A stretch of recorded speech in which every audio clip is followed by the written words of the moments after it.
So they've been in power for 10 years. What have they done for Kerala? What have they done for Thiruvananthapuram? This gentleman has been a minister for IT for 2.5 years. Has he even brought a single thing, a little pin or a chip to our technopark in Trivandrum? Absolutely zero. The first thing that he has done is a week after being announced as the candidate of the BJP, he has come and announced 10 AI centres. Till then, Kerala was a blank slate for them. Why should anyone trust any promise made by the BJP when their track record is zero? There is a very important sort of ideological difference between what we stand for and what our opponents stand for. And the principle of India's diversity, pluralism, oneness, versus a politics of Hindutva, Hindi, Hindustan, which is not something that the people of Kerala should be voting for. So all of this is very much part of my appeal to the voters of Trivandrum. Your opponent, the BJP candidate, is saying that no development has happened or it has not reached the extent, and vote for someone who's going to sit in power, then they'll develop. Yeah. So they've been in power for 10 years. What have they done for Kerala? What have they done for Thiruvananthapuram? This gentleman has been a minister for IT for 2.5 years. Has he even brought a single thing, a little pin or a chip to our technopark in Trivandrum? Absolutely zero. The first thing that he has done is a week after being announced as the candidate of the BJP, he has come and announced 10 AI centres. Till then, Kerala was a blank slate for them. In fact, the opposite is true. The BJP government has broken 3 public promises they made in the last 10 years. They promised Kerala an AIMS. There is no AIMS in Kerala yet. They promised Kerala a National University of Ayurveda. They put it in Gujarat instead. They promised Kerala an upgrade of the National Institute of Speech and Hearing here in Thiruvananthapuram into a National University for Disability Studies. That's in their budget speech of 2015-16. They went and took that and gave it to the Northeast. So at the end of the day, they take their politics where it suits them, but they make promises where it suits them, and they break all their promises.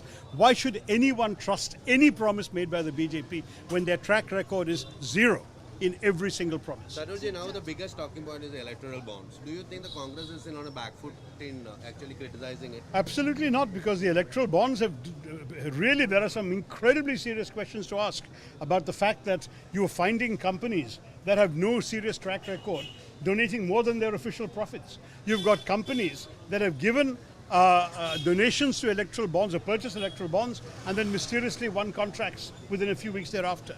You have companies that have been raided by CBI, ED, IT, and then suddenly they're giving electoral bonds later.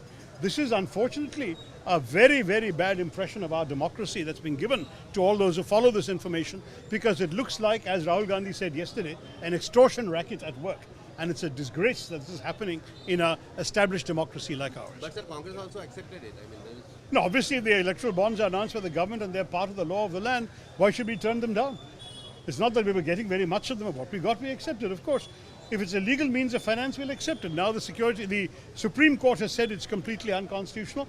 We're very happy not to accept any more. Let's see what happens. Kerala Chief Minister Pinarayi Vijayan on CAA has said that the Congress doesn't have a stand. He actually alleged that the only person in Parliament who participated in the CAA debate was his party's sole MP. I really wonder, where he gets this his information from, and whether he has anyone on his staff to do some basic homework. I was the one who was the first one to oppose the introduction of the CAA, followed by E.T. Mohammed Bashir of the Muslim League, who was a UDF ally. In the debate, I spoke against the CAA, I beg your pardon, and I made it very clear that as far as we were concerned, our fundamental issue was one of principle.